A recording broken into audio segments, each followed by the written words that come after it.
नमस्ते। Nalanda public senior secondary school की online classes में आपका स्वागत है।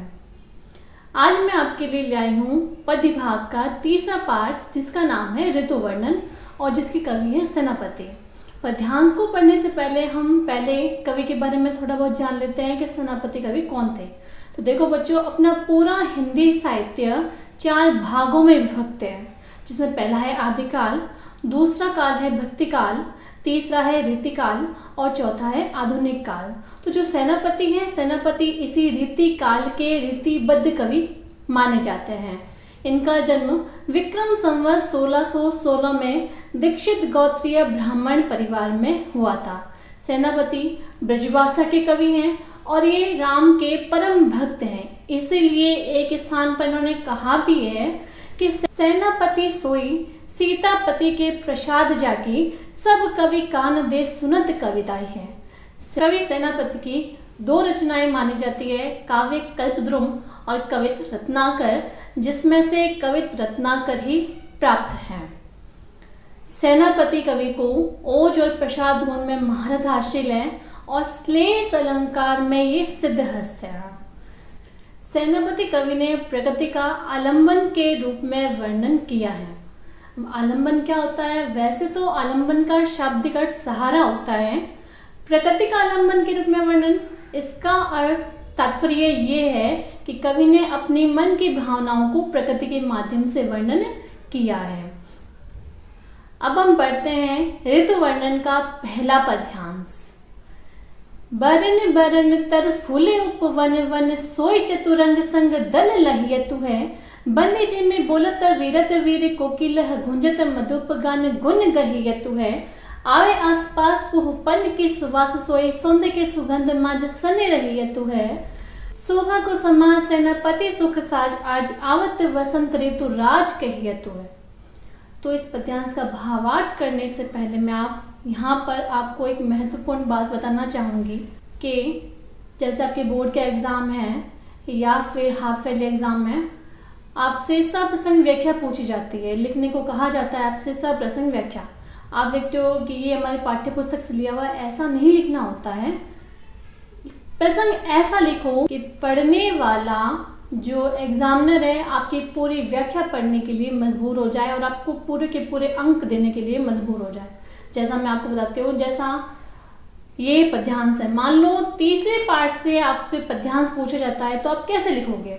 तो आप इस तरह से लिखिएगा कि प्रस्तुत पद्यांश रीतिकाल के रीतिबद्ध कवि सेनापति द्वारा रचित ग्रंथ कवित रत्नाकर के ऋतु वर्णन से संकलित है। और जहाँ जहाँ पे इसमें कवि का नाम, ग्रंथ का नाम आ रहा है, आप उसे अच्छे से हाईलाइट कीजिए। फिर देखिए कि एग्जामिनर आपको पूरे के पूरे मार्क्स देता है, आप कितने अच्छे से व्याख्या कर पाते हो। अब हम देखते हैं इसके कठिन शब्द। बरन बरन का अर्थ है भिन्न भिन्न प्रकार के या अलग अलग प्रकार के।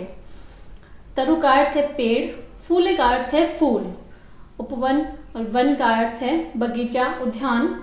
चतुरंग, यहाँ पे चतुरंगिनी सेना के लिया है, दल यानी कि सेना। लह्यतु का मतलब है लेकर। देखो बच्चों, सेना के 4 रंग होते हैं, हाथी सवार, रथ सवार, घोड़े सवार और पैदल सैनिक। ठीक है, इसीलिए इन्हें चतुरंगिनी सेना कहा गया है। बंदी कहते हैं चारण और भाट कवियों को। बिरध का अर्थ है यश, कीर्ति। गह्यतु है इनकी ग्रहण करके। कोकिल का अर्थ है कोयल। मधुप कहते हैं भंवरे को। पुहपन का अर्थ है पुष्प। सुवास का अर्थ है सुगंध। सोने की सुगंध नहीं है यहाँ पे है सौंधे की सुगंध। सौंधे का अर्थ है भीनी भीनी, हल्की हल्की या महकी महकी सुगंध यानी कि खुशबू। मांझ यानी कि भीतर या अंदर। शोभा कहते हैं सुंदरता को। ऋतुराज वसंत ऋतु को कहा गया है। कहियतु यानी कि कहते हैं। अब देखते हैं हम इसका भावार्थ। इसमें कवि सेनापति ने वसंत ऋतु को एक राजा मानकर उसका मानवीकरण किया है कि जिस प्रकार वसंत ऋतु आती है तब उद्यानों और वनों में जो पेड़ हैं उन पेड़ों पर खिले हुए जो भिन्न भिन्न प्रकार के जो फूल है वो ऐसे लग रहे हैं कि मानो एक राजा अपनी चतुरंगिनी सेना को लेकर सुशोभित होता है। बंदी जी में बोलत वीरद वीर कोकिल है। और जिस प्रकार प्राचीन काल में जो चारण भाट कवि हुआ करते थे, वो अपने काव्य में अपने राजा की स्तुति करते थे, राजा का यशोगान करते थे। उसी प्रकार जब वसंत रूपी राजा आया है, तो जो कोयल मधुर स्वर में गीत गा रही है, तो वो भी ऐसा लगता है कि मानो वो भी अपने वसंत रूपी राजा का यशोगान कर रही है। गुंजत मधुपगान गुण गहियत हुए। और जो मानो भंवरा है, भंवरा भी संगीतकारों से गाने का गुण ग्रहण करके अपने वसंत रूपी राजा का यशोगान कर रहा है। तो इस कविता में जो बंदीजन है, वो बंदीजन वसंत रूपी राजा के अर्थ में है, कोयल और भंवरा है। आवे आसपास पन के सुवास सोए, सौंदे के सुगंध माज सने रहियत हुए। आगे कवि सेनापति कह रहे हैं कि जिस प्रकार एक राजा के महल में सर्वत्र फूलों की खुशबू आती रहती है, उसी प्रकार जब वसंत रूपी राजा का आगमन होता है, तो प्रकृति में चारों ओर फूलों की खुशबू आती रहती है। शोभा को समाज सेनापति सुख साजाज, आवत वसंत ऋतु राज कहियतु है।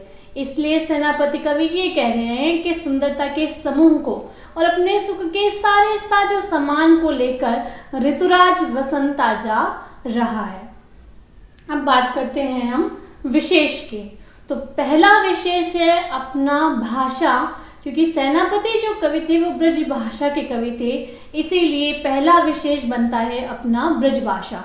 दूसरा विशेष है अपने अलंकार का, जिसमें पहला अलंकार है अनुप्रास अलंकार, दूसरा है रूपक। रूपक इसीलिए क्योंकि वसंत रूपी राजा कहा गया है, वसंत ऋतु पर राजा का आरोप किया गया है।